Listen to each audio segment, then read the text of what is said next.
Kazibari heritage স্টেটে আপনাদেরকে স্বাগতম। আমাদের এই হাভেলিটি ২০০ বছরের অধিক পুরাতন। এই হাভেলির একতলায় রয়েছে সাধারণ বৈঠকখানা, আর দোতলায় রয়েছে রইসদের সেই বৈঠকখানা। এই বাগান, রাজকীয় বাগান পার হয়ে এই সিঁড়ি দিয়ে উঠে এই বারান্দা দিয়ে রইসদের বৈঠকখানায় প্রবেশ করতে হয়।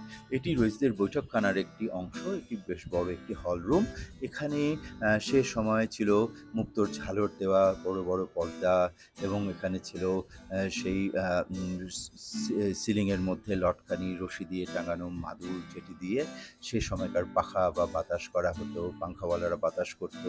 আরও ছিল এখানে ফ্লোরময় ইরানি কার্পেট দিয়ে বিছানো ছিল। এখানে ছিল কুশন চেয়ার, সোফা, বিশাল টেবিল চেয়ার্স, ডাইনিং টেবিল ইত্যাদি, এবং ছিল প্রত্যেকটা ওয়ালের মধ্যে মোমবাতির খোপ, এবং সিলিংয়ের সেই ঝাড়বাতিগুলো চেন দিয়ে বা শিকল দিয়ে নামানো হতো। সেই মোমবাতিগুলো জ্বালিয়ে সেগুলিকে আবার সেই সিলিংয়ে টাঙিয়ে দেওয়া হতো।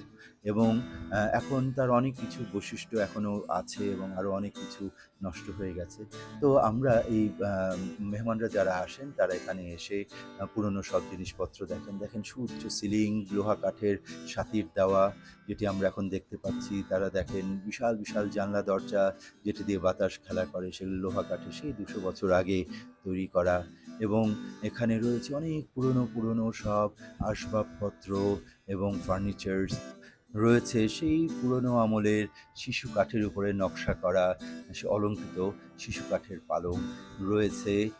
পুরনো সব আলমারি, যেগুলো নকশা করা সেই ২০০ বছর আগে সেগুলিকে তৈরি করা হয়েছে।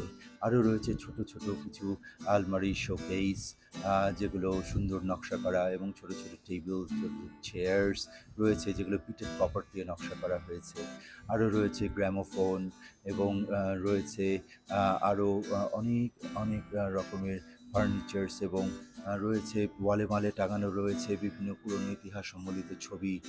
মেহমানরা এই ছবিগুলো দেখে সেগুলোর ইতিহাসগুলো পড়ে পড়ে দেখেন। এবং রয়েছে পুরনো আমলের সেই তৈজসপত্র, সেই তামাকাঁসার বাসন কোসন, এবং আরও রয়েছে সেই ক্রোকারিজ, যেগুলো ব্রিটিশ আমলে, সেই ব্রিটিশ মনোগ্রামগুলো এখনও সেই থালাবাটির মধ্যে, কাঁচের থালাবাটির মধ্যে রয়েছে।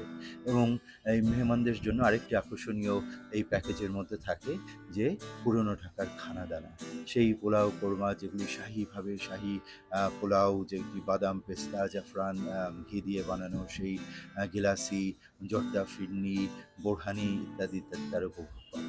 তো আপনারও দাওয়াত থাকলেও কাজী বাড়িতে আসবেন, ইনশাল্লাহ দেখে যাবেন কাজী বাড়ির ইতিহাস, ঐতিহ্য এবং গল্প।